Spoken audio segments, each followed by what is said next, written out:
बच्चा पार्टी। मैं अभिषेक SP sir स्वागत करता हूं आपका अपने चैनल में जिसका नाम है बायोलॉजी प्लेलिस्ट। तो हम लोग पढ़ रहे हैं मेंडल के लॉ को। तो आज हम लोग मेंडल के थर्ड लॉ को पढ़ेंगे। हालांकि उन्होंने उसे चौथा नियम कहा था, लेकिन उनके जो शिष्य थे कार्ल कोरेंस, उन्होंने जब उसको रिवाइज किया था सन 1900 में उनके एक्सपेरिमेंट को, तो उन्होंने उसे तीसरे नियम से प्रतिपादित किया था, जिसको डाईहाइब्रिड क्रॉस भी बोलते हैं। तो चलो पहले हम लोग डाईहाइब्रिड क्रॉस सीखते हैं, फिर उसी में मेंडल ने क्या कहा उन्होंने उसके बारे में बातें करते हैं। तो चलिए स्टार्ट करते हैं। तो आज की हेडिंग है डाईहाइब्रिड क्रॉस। डाईहाइब्रिड क्रॉस, या इसी को हम लोग हिंदी में कहते हैं द्विगुण संकरण।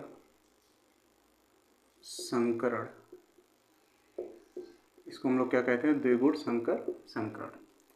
तो द्विगुण संकरण या डाईहाइब्रिड क्रॉस के प्रोसेस में हम लोग दो लक्षणों को लेकर उसमें तुलनात्मक अध्ययन करते हैं। जैसे मेंडल ने अपना प्रयोग किस पर किया था? मटर के पौधे पर, जिसका वानस्पतिक नाम या बॉटनिकल नेम क्या लिखते हो? पाइजम सेटाइवम। तो उन्होंने उसके मटर के पौधे के लगभग दो लक्षणों को लेकर क्या किया था? उसमें तुलनात्मक अध्ययन किया था। तो इन्होंने सबसे पहला एक्सपेरिमेंट किस पे किया था? मटर के पौधे पर। ये बात हो गई। दूसरा कह रहा है यहाँ पे मटर के बीज में या सीड में, जो भी कह लिया जाए, उसके दो लक्षणों को लेकर उसमें उन्होंने क्या किया था? तुलनात्मक अध्ययन किया था। उन्होंने कहा मटर के जो सीड होते हैं, एक में येलो कलर के होते हैं पौधे में, या पीला कह लोगे, और वो गोल होते हैं, राउंडेड, या इसे हम लोग कहेंगे क्या? पीला गोल। ठीक। और दूसरा ये कहा कि वो ग्रीन होगा और वो कैसा होगा? रिंकल्ड होगा।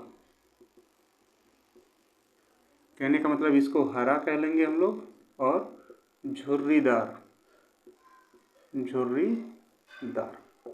तो मटर के दो पौधे होते हैं, दो प्रकार के पौधे हैं, जिसमें उसका बीज एक पौधे में हल्का पीला होता है और गोल होता है, और दूसरे पौधे में उसका बीज कह रहा है कि कहाँ गया? हरे रंग का होता है और उस पर पतले पतले रेशे निकले होते हैं, झुर्रीदार होता है। तो कहने का मतलब ये है कि अब इसमें उन्होंने तुलनात्मक अध्ययन किया। तो यहाँ दो लक्षण हो गए, इसलिए इसको बोला जाएगा क्या? Dihybrid cross. पहला लक्षण ये है कि बीज का रंग, और दूसरा लक्षण क्या हो गया? बीज का आकार। तो यहाँ दो रंग हो गए और दो आकार, इसलिए इसको क्या बोला जा रहा है? Dihybrid cross. तो ये हो गया पेरेंटल जनरेशन, जिसको हम लोग कहेंगे पेरेंटल जनरेशन, या इसी को हम लोग कहते हैं पैतृक पीढ़ी। ठीक। अब कह रहा है कि मटर के पौधे के जो दो लक्षण हैं, उस लक्षणों के लिए कोई जीन जिम्मेदार होगा। तो पीले रंग के लिए उन्होंने मान लिया कैपिटल वाई, और गोल के लिए उन्होंने मान लिया था क्या? Capital R.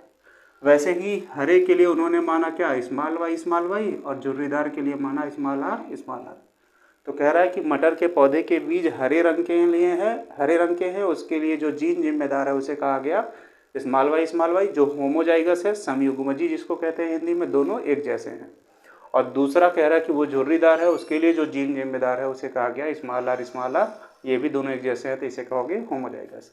यहाँ पर पीले रंग के लिए जो जिम्मेदार है उसे कहा गया कैपिटल वाई, और गोल के लिए जो जिम्मेदार है वो कहा गया कैपिटल आर। तो जनन की क्रिया में ये सब लोग क्या हैं? जीन। इन्हें क्या कहा गया? जीन। अब जनन की क्रिया में सबसे पहले क्या बनेंगे? युग्मक, जिसको इंग्लिश में कहेंगे गैमीट्स, या इसी को हिंदी में कह रहे हैं युग्मक। तो जब भी सूक्ष्म बीजाणु जनन या दीर्घ बीजाणु जनन या माइक्रोस्पोरोजेंसिस या मेगास्पोरोजेंसिस होगा, पहले चैप्टर में हम लोग पढ़े थे पुष्पी पौधों में जनन वाला, तो इसमें बनेंगे कैपिटल वाई वाले गैमीट्स, और इसमें बनेंगे कैपिटल आर वाले, और इसमें बनेंगे स्मॉल वाई और स्मॉल आर। जनन की क्रिया में परागकण एक पौधे से दूसरे पौधे पर जाएंगे ही। परागण की क्रिया होगी तो वाई वाला वाई के साथ जुड़ेगा तो कैपिटल वाई स्मॉल वाई, और आर वाले को आर के साथ जोड़ोगे तो कैपिटल आर स्मॉल आर, या इन दोनों को हम एक साथ लिख सकते हैं capital Y capital R small R. और ये कौन सा जनरेशन हो गया? तो प्रथम पीढ़ी या फिलियल फर्स्ट, या इसी को हम लोग कहेंगे प्रथम पीढ़ी। ठीक, इतनी चीजें हो गई। तो हम लोग प्रभाविता के नियम के अनुसार देखें तो जो अपने लक्षणों को प्रदर्शित करता है उसे डोमिनेंट या प्रभावी कहते हैं अगली पीढ़ी में, और जो अपने लक्षणों को प्रदर्शित नहीं करता है उसे क्या कहते हैं, अप्रभावी।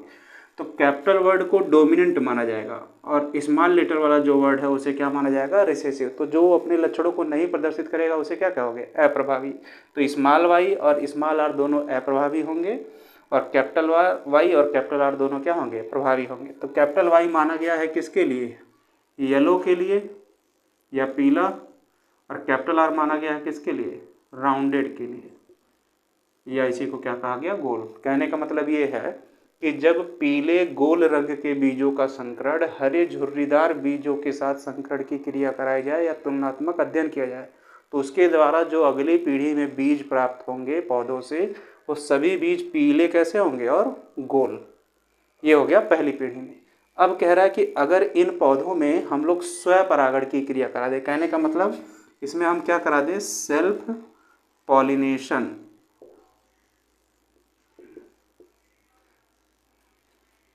या इसी को हम लोग क्या कहते हैं, स्वपरागण। स्वपरागण की क्रिया में इन्हीं को हम अलग अलग कर ले रहे हैं। तो capital Y, small Y, capital R, small R. एक मिनट हम चेक कर ले जरा, कट नहीं रहा है ये, नहीं ठीक है। चलो इसको करा लिया गया इसके साथ, ये हो गया कैपिटल वाई कैपिटल आर। इसको करा लिया इसके साथ, कैपिटल वाई को स्मॉल आर के साथ, कैपिटल वाई स्मॉल आर। इसको करा लिए इसके साथ स्मॉल वाई कैपिटल आर, और इसको करा लिए इसके साथ स्मॉल वाई स्मॉल आर। ये सब बनेंगे क्या, जैसे यहाँ गैमेट्स बन रहे थे वैसे यहाँ भी गैमेट्स बन रहे हैं, GAMETES, या इसी को हिंदी में क्या कहेंगे हम लोग, युग्मक। तो इससे हम लोग निकालेंगे दूसरी पीढ़ी का।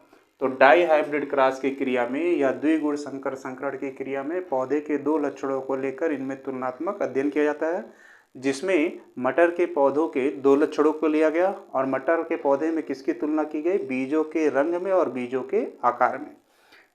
मटर के पौधे में बीजों के रंग एक पौधे में हरे थे और पीला था, दूसरे में हरे थे।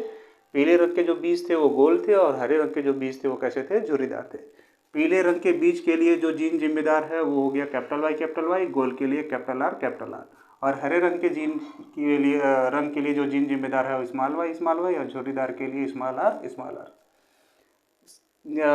ये दोनों क्या हैं, जीन है। गैमीट्स बनेंगे जनन की क्रिया में, गैमिटोजेनेसिस या युग्मक जनन होगा, तो इसमें से वाई आएगा, इसमें से आर वाले लक्षण आएंगे, इसमें से स्मॉल वाई वाले और इसमें से स्मॉल आर वाले। सबसे पहले वाई वाले को वाई वाले के साथ मिलाओगे, capital Y small Y, R वाले को आर वाले के साथ मिलाओगे, कैपिटल आर स्मॉल आर। दोनों को एक साथ लिखोगे। प्रभाविता के नियम के अनुसार जो प्रभावी होगा अगली पीढ़ी में वो अपने लक्षणों को प्रदर्शित करेगा। तो कैपिटल वाई प्रभावी है और कैपिटल आर प्रभावी। कैपिटल वाई माना गया था पीले के लिए और कैपिटल आर माना गया था गोल के लिए। तो पहली पीढ़ी में जितने भी बीज प्राप्त होंगे वो कैसे होंगे, पीले गोल। यदि इनमें स्वपरागण की क्रिया कराई जाए तो सबसे पहले इसमें क्या बनेंगे, 4 प्रकार के गैमीट्स। अब देखा जाए कि दूसरी पीढ़ी में कैसे बीज मिलते हैं, उसके लिए हमें इसको मिटाना पड़ेगा। तो इसको हम फिलहाल मिटा रहे हैं। अगर स्क्रीनशॉट लेना है तो ले सकते हैं, थोड़ा सा किनारे हो जा रहा है। ठीक, हम इसको अब मिटा रहे हैं। स्मार्ट बोर्ड वाली क्लास में जो थोड़ा कैमरे का दिक्कत है अभी, इसलिए उसमें रिकॉर्डिंग अच्छे से नहीं हो पा रही है। तो फिलहाल अभी इसी से काम चलाया जाए, जब वो बारी आएगी तो उसको भी क्या किया जाएगा, देखा जाएगा। ठीक, चलो देखो, सबसे पहले हम लोग बनाएंगे क्या, 16 बॉक्स, 16 ऐसे बॉक्स बनाएंगे। इस बॉक्स को कहते हैं पूनेट स्क्वायर। पूनेट नाम एक साइंटिस्ट ने बताया था। चलो एक और इधर बढ़ा लेते हैं, जगह तो है ही हम लोगों के पास। और इसको बना लिए ऐसे, इसको बना लिए और यहाँ हो गया। चलो हो जाएगा, कोई दिक्कत नहीं। इन चारों को हम एक बार यहाँ लिखेंगे, capital Y capital R, capital Y small R, small Y capital R, small Y small R.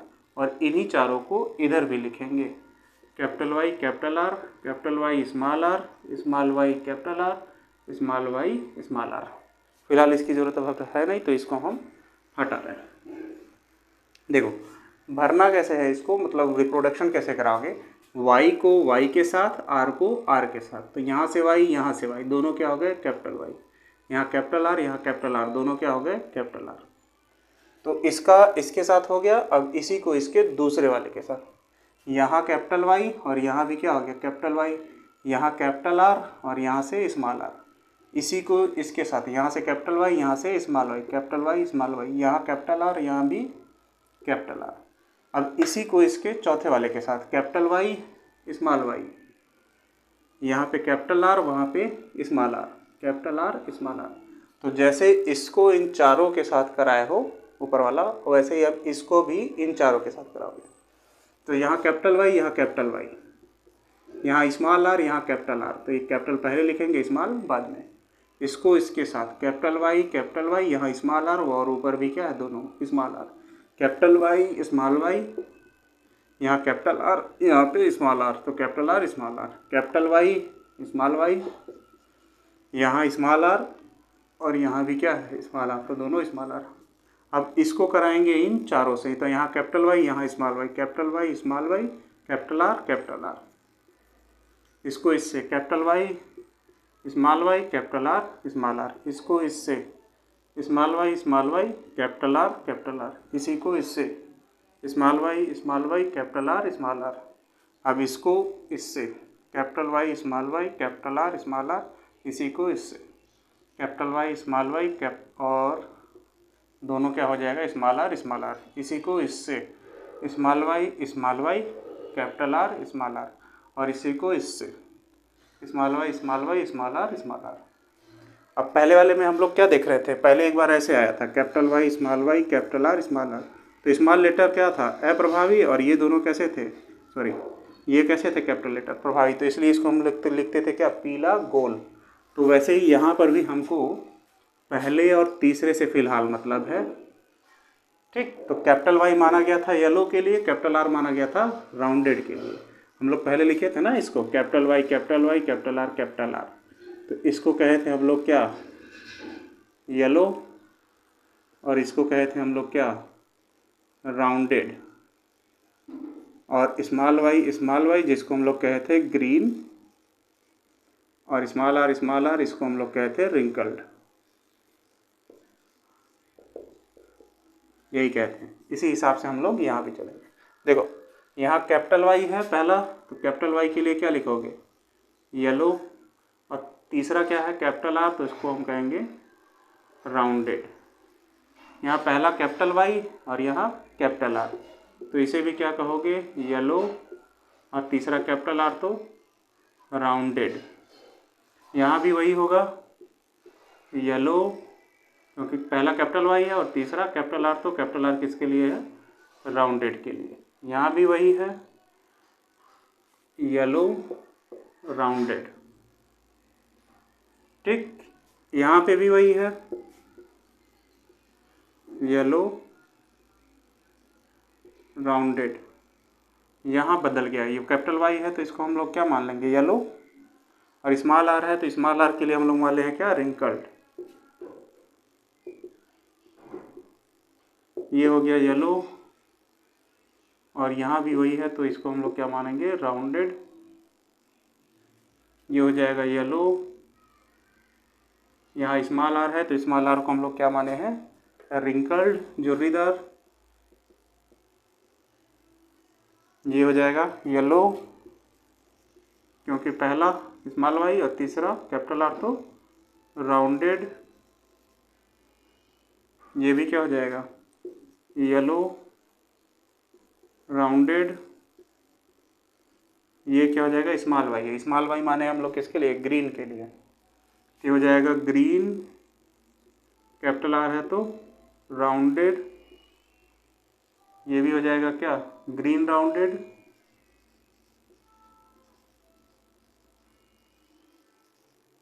इसको भी हम लोग क्या मानेंगे येलो राउंडेड, येलो राउंडेड। इसको कहेंगे येलो, स्मॉल आर किसके लिए है रिंकल्ड के लिए। इसको क्या कहेंगे ग्रीन, कैपिटल आर है तो राउंडेड। इसको क्या कहेंगे, ग्रीन, अगर स्मॉल आर है तो रिंकल। तो इसका भी जीनोटाइप फिनोटाइप लिखेंगे जैसे हम लोग मोनोहाइब्रिड क्लास में लिखे थे। तो एक वर्ड आएगा जीनोटाइप और एक वर्ड आएगा फिनोटाइप। तो अभी हम फिनोटाइप आपको समझा दे रहे हैं, जीनोटाइप कैसे निकलता है उसको हम बाद में समझा लेंगे, छोटा सा वीडियो बना लेंगे, मोनोहाइब्रिड का भी और डाईहाइब्रिड का भी। तो फिनोटाइप रेशियो मतलब ऐसे लक्षण या दृश्य रूप लक्षण इसको कहते हैं, ऐसे लक्षण जो दिखाई देंगे। तो दिखने के हिसाब से yellow rounded 1, yellow rounded 2, yellow rounded 3, yellow rounded 4, yellow rounded 5, yellow rounded 6, yellow rounded 7, yellow rounded 8, yellow rounded 9। तो 9 हमको दिख रहे हैं कैसे, yellow rounded. Green rounded 1, green rounded 2, green rounded 3। फिर बच गया क्या, yellow wrinkle 1, yellow wrinkle 2, yellow wrinkle 3 और एक अकेले बच गया क्या, ग्रीन रिंकल। तो ये हो जाएगा हमारा क्या, फिनोटाइप। और जो जीनोटाइप रेशियो है वो है 1:2:1:2:1:1, 122, 412, 121, टोटल 16 आएगा क्योंकि 16 बॉक्स है। ये सब कैसे निकलता है समझ आ जाएंगे, जीनोटाइप कैसे निकल जाता है। फिनोटाइप तो देख के ही समझाना। तो मेंडल ने इसे चौथा नियम कहा था, लेकिन इनके एक साइंटिस्ट हैं जिनका नाम क्या है, कार्ल कोरेंस। हम यहाँ लिख दे रहे हैं, कार्ल कोरेंस ने इसे मेंडल के थर्ड लॉ के या मेंडल के तीसरे नियम के नाम से क्या किया है, इसे प्रतिपादित किया है। उन्होंने इसे स्वतंत्र अपव्यूहन का नियम, स्वतंत्र अपव्यूहन का नियम या विन्यास का नियम, विन्यास का नियम, या एक नाम और इसको कहा गया स्वतंत्र प्रतिसम्मिश्रण का नियम। हाँ, स्वतंत्र प्रतिसम्मिश्रण का नियम नाम दिया है। और कार्ल कोलिन्स ने इसे कब बताया था, तो 1901 में। तो ये हो जाएगा हमारा डाईहाइब्रिड क्लास, कुछ इस तरीके से बनता है। तो चलिए मिलते हैं फिर अगले वीडियो में, तब तक के लिए बाय।